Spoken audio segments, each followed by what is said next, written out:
words. When he was small, Maharaj used to say, I really like spending time with Vrajmohan because everyone who comes to me, either they want to complain or they want to, they have so many things they want me to resolve, but Vrajmohan just wants to play. I just play with him. And then he got a little older and he started asking lots of questions, and Maharaj would say, why do you always ask me questions I don't know the answer to?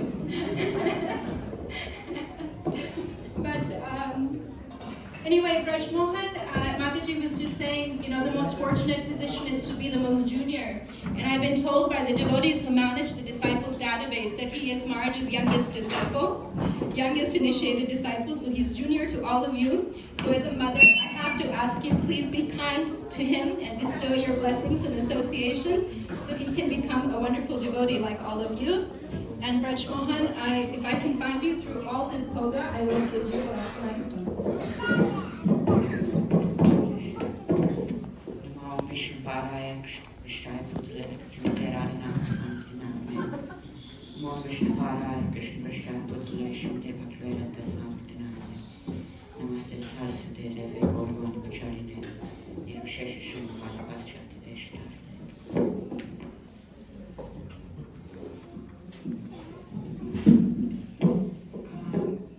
So this year spent a few months with Maharaj, so I thought I would share some stories. We saw him when I got initiated, it was just in June this year. Just a few days before the initiation ceremony, we were staying with my family in America, and Maharaj came to the house. And it was really amazing because that day Maharaj was very busy. He had, I think, 4 or 5 houses he went to, programs he did. And the whole time, as soon as he came, he was very cheerful, happy. He greeting everyone. And what he did is, they have in their house a sofa which goes like this, and there's some other chairs next to the sofa. So Maharaj told everyone to sit down on the sofa, and then he picked up a chair and started bringing it, and then people started trying to help him with the chair. So he put the chair down, he sat in the chair, and he was just talking. They were just my family, my cousins, my aunt and uncle, 9 of us. And so he told everyone to narrate one story from a pastime of Krishna to devotees. And he just one by one, he first asked me, okay, tell me a story. And I told the story, he told the next person, tell me a story. Like that, everyone was telling stories, and he was just talking, giving advice. He's telling stories of people he had met, things he had done. And Maharaj had prasad, and he left. And later that evening, there was a disciples meeting in the same house. And so we were all exhausted after that meeting with Maharaj. We had lunch, we were resting and getting ready for the disciples meeting. Maharaj in that time, I think he went to 3 other houses, met devotees, spoke with them, then came and gave a class at the disciples meeting. Then, for hours after that, he spoke to devotees. It's really every moment of his time, either going to a devotee's house, speaking to devotees, giving advice, giving classes, completely 100% engaged in devotional service. And later, a few weeks after that, we were in Europe with Maharaj. He traveled to a few countries in Europe. So we met him in Italy. After that, he was going to Ukraine. And because you can't fly into Ukraine right now, so we had to fly into a small town across the border in Romania. And so we were actually on the same flight as Maharaj. And it was just 4 of us, my family and Maharaj, no other devotees. And So Maharaj, his seat was a few rows behind ours, and we offered, Maharaj, maybe you want to switch with one of us. You don't have to sit with some random people you don't know. Maharaj said, I realized that when I try to change my destiny, never works very well, so I'll stay in my seat. And after that, so then they started boarding the flight. And it was a very, very long line. Everyone immediately got up to stand in the line. And Maharaj started getting up and said, no, Maharaj, everyone is waiting. The line's just going to get shorter. You just sit here and wait. I said, no, it's my destiny to stand in the line, should go. So we got in the line. There are two lines. They have one which is priority boarding, one which is normal boarding. They're both basically the same size. Priority boarding is meant to be faster, but it's the same size line. We said, Maharaj, you want to go? We have, with our tickets, we can go in this line. I said, well, if it's my destiny to go in that line, I'll go in that line. And we boarded, we had the flight. We got to Romania. At that time it was evening. And this was a small airport, just next to the border with Ukraine. And so the plane, in a smaller airport, sometimes the plane stops a little distance from the terminal, and you have to get out and walk. And it was raining, it was getting dark, and so we went ahead to get in the line for immigration. And Maharaj came a little bit later because the seat was behind. And we offered Maharaj, we're already ahead in the line, so you can come and join us here. He said, no, I got here later, it's my destiny to be in the back of the line. So he just waited there, and the whole theme that day was about destiny. It's very interesting. And so after that, some devotees were there, picked us up in the cars. We drove to Ukraine. There was a festival there, a 5-day festival. And the devotees there, they had bought this huge 3 or 4 story house. Mark was staying there. Had a whole big group of devotees who were cooking and serving there.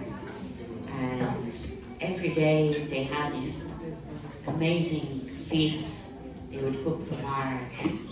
And it's, when I say amazing, it's kind of hard to describe. There's so many different courses and preparations, these beautifully made, detailed sweets, taking amazing care of him. He had the festival.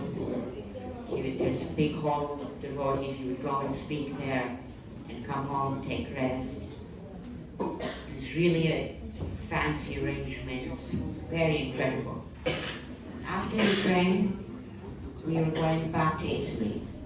So again through Romania. In Romania, there is just, Ukraine, there are thousands of devotees, big yatras. In Romania, there are maybe 2 or 3 temples in the whole country, just a few small groups of devotees. So what the devotees there did, they rented this small house near the hills, in this remote area. Maharaj just had one small room to himself, and there were lots of devotees just staying in that house. And for prasad, they're just a small crew. They would have bread and soup, and for dinner and for lunch was bread and soup, rice and sabji every day. And Maharaj, he just come from this amazing arrangement in Ukraine, big house, fancy prasad. And he was just as appreciative in Romania. He said, oh, these devotees, they make such good bread. It's the best bread I've ever had. And that was basically the only thing they knew how to make, this bread. He was so appreciative. And it was exactly the same like as Krishna says about the Gita Mantra Spartas to go there. It's the verse. Happiness and distress, they're like the seasons come and go. But Maharaj, he wasn't disturbed. He was just as happy, just as pleased with the incredible arrangements in Ukraine, the simple facilities in Romania. devotees there, they were not very experienced. They weren't always sure what to do. In that area there's some popular tourist attractions. There are these painted monasteries. Monasteries where the walls are painted with stories from the Bible, like that. And there is a cave where this hermit lived. And Maharaj is a very simple person. He likes caves. And they're telling Maharaj how you can visit these monasteries, and there's also a cave. He said, oh, there's a cave. Yes, there's a cave, and there are also these painted monasteries, hundreds of years old. And they used a special glue so that there's hundreds of years of old paintings. They're still there. Maharaj, where would you like to go?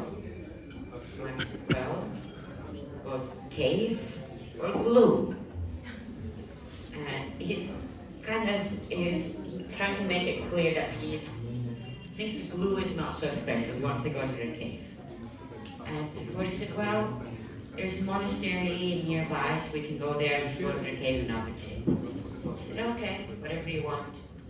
So we went to one monastery. The next day, again they were discussing where we should go. And there's one devotee, Ashwati Prabhu from Ukraine, would come. And Maharaj asked Ashwati Prabhu, what does Paramatma in your heart say? Should we see the cave? Should we see the monasteries? Ashwati Prabhu said, Maharaj, my only connection to Paramatma is through you. So you'll have to tell me what Paramatma in my heart says. And Maharaj said, well, I think that Paramatma and Ashwati Prabhu's heart is saying, we should go and see the caves. And the devotee said, well, the cave is very nearby. We can go tomorrow, where we don't have so much time. Today we have a whole day. Let's go to the monasteries. I said, okay, whatever you want. And that was actually another interesting quality of Maharaj. He was very appreciative of the monasteries. And even on other faiths, he would go inside the church. He would stay there for quite a few minutes, very seriously watching, meditating. Even when we were coming from Ukraine, there was just a small little structure on the side of the road, and Mark stopped the cars and got out. This is like a little shrine to Christ. He got out, he was standing there, meditative, praying, very appreciative of Christianity. And when we went to these monasteries in that area, they have this hero, this king. His name was Stephen the Great, and he fought against the Ottoman Empire. And Radhanath Maharaj was connecting. He's saying this Stephen is like Shivaji Maharaj. And there was also a saint at this time. His name was Daniel the Hermit. There's a story that after Stephen the Great, he lost a big battle against Sultan Mehmed II, Ottoman Sultan, and he went to Daniel the Hermit. He's asking him for his advice, and the Hermit, his saint, he said, you should go back and fight, then when you win, you should build a monastery. So what happened is, he went back and he won the battle, and then he said, where should I build a monastery? The hermit said, you shoot an arrow, wherever the arrow lands, you build a monastery there. So then he did that, and Maharaj heard this story, saying that just like Shivaji Maharaj would go, and he took instructions from Tukaram, and this Stephen was fighting Ottomans, Shivaji was fighting the Mughals, like that, he's connecting it back to Shivaji. Okay, so after Romania, we went to Italy, to London, to France. In France, there's another funny story. We were just staying in like a hotel apartment in Paris. There's one devotee who was cooking on Monte, and just a few devotees had come from London with the arrangements, and we were staying in this place. And one day day Marge went out to see, he saw Basilica Sacré-Cœur in Paris. He went to the museum, saw some of the sights, and that day we were going to devotee farm in Marge. And one other devotee had come with Marge to the place we were staying. The mother she was cooking said, "No, I just made enough for a few devotees. I wasn't expecting the other Prabhu to come. I don't think we'll have enough prasad." And so one devotee, Bhaktivedanta Prabhu, who was managing there, said, "Okay, no problem. You serve a prasad to Maharaj and his guest, and there's a vegan restaurant, so we'll go to the restaurant, get something, and just give the prasad to Maharaj, make sure he has prasad." So Maharaj had prasad, and Bhaktivedanta Prabhu went to the vegan restaurant, got some burgers and french fries, and ate that. After having prasad, Maharaj asked Bhaktivedanta Prabhu, "Bhaktivedanta Prabhu, did you have something? Did you have lunch?" "Yes, Maharaj, we had prasad." Maharaj said, "Well, what did you have?" And Bhaktivedanta Prabhu said, "Maharaj, we had some other prasad, something else." "Oh, what did you have?" And Bhaktivedanta Prabhu said, "Maharaj, we had some potatoes." And he said, "What kind of potatoes?" And he was getting embarrassed. They'd gone to the restaurant. "Maharaj, we had french fries at the restaurant." So what did you have with the french fries? Bhaktivedanta said, "Maharaj, we bought some burgers with the french fries." "You had burgers, french fries, and I just had rice and dal." "You cheated me." And afterwards, he repeated that a few times. "Cheated me, I just had rice and dal." He said, "Am I the only one who has to be dal?" After that, and we were getting ready, we were getting in the car, and I was having my burger then in the car. Marge came out of the building, he just walked straight over, and looked inside and saw I was eating. "You too?" But actually, now it's maybe not necessarily that Marge wanted to go to the restaurant and have burgers and french fries. During lockdown, he was making himself khichdi every day. Eating that, he said, "There's nothing better than khichdi that I make myself and offer to Krishna." And so he himself was very simple. Why? He was just trying to make the devotees feel better. They shouldn't be embarrassed that maybe if the situation, there wasn't enough prasad, they had to make other arrangements. And he was just trying to make them comfortable, making sure that they aren't embarrassed. He's very strict with himself, but with other devotees, he is just doing whatever he can to make them happy. And it's like Prabhupada, he's very strict with himself. But he would watch the devotees go play in the water or things like that. He would never do it himself, but he would just do what the devotees would be happy with and help them. And I'd like to conclude with something Marge said in a class last year in London. Very interesting point. Might have stories, some of us have these personal interactions with Maharaj, some people don't. But what he said was very interesting. He said because the devotees who were there with Prabhupada in the 1960s and 70s, because they have this responsibility to share these stories, to write books, and now we have all these books, we have these devotees we can hear from, and we actually are able to know more about Prabhupada, to know Prabhupada better than if we were there ourselves in the 60s and 70s. Because most of the devotees, they didn't have an interaction, they didn't know as many stories as we have with all of these books and all of the stories we have heard. And we can also, for us, we can see the qualities of Prabhupada in Maharaj. He's representative of Prabhupada, Guru Parampara. He personifies many of the same qualities as Srila Prabhupada. And so what we can do is we can associate with the devotees, share whatever we have to share, and keep trying to follow in the footsteps of Maharaj and assist him in his mission and his service to Prabhupada. Radhanath Maharaj ki jai.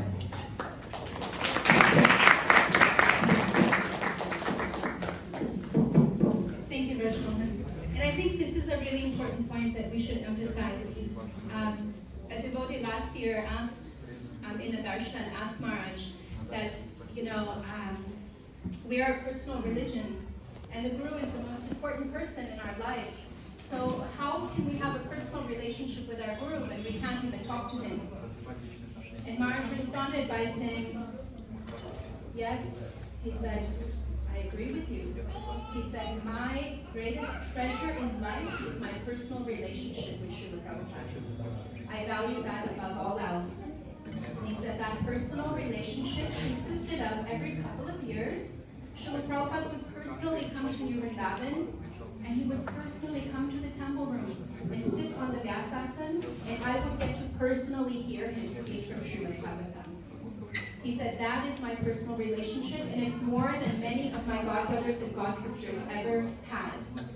He said there are very few like Giriraj Maharaj, or Malati Devi, or Srila Jayapataka Maharaj, who had personal interaction with Srila Prabhupada. But he said most of the leaders of ISKCON today said Niranjan Swami never had any personal interaction with Srila Prabhupada. But what is his personal relationship? His personal relationship is that he has personally given his life and soul to Srila Prabhupada's mission. And he said, this isn't a new question that you're asking. Srila Prabhupada was asked this question many times. And he said, I would like to answer you in the same way that Srila Prabhupada answered this question. A devotee asked Srila Prabhupada, how can I be closer to you?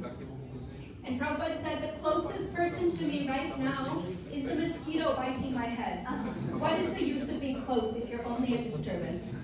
He said the way to be close is through the instructions and through serving the mission. Not just, sometimes someone may be physically close, but nothing more than a disturbance.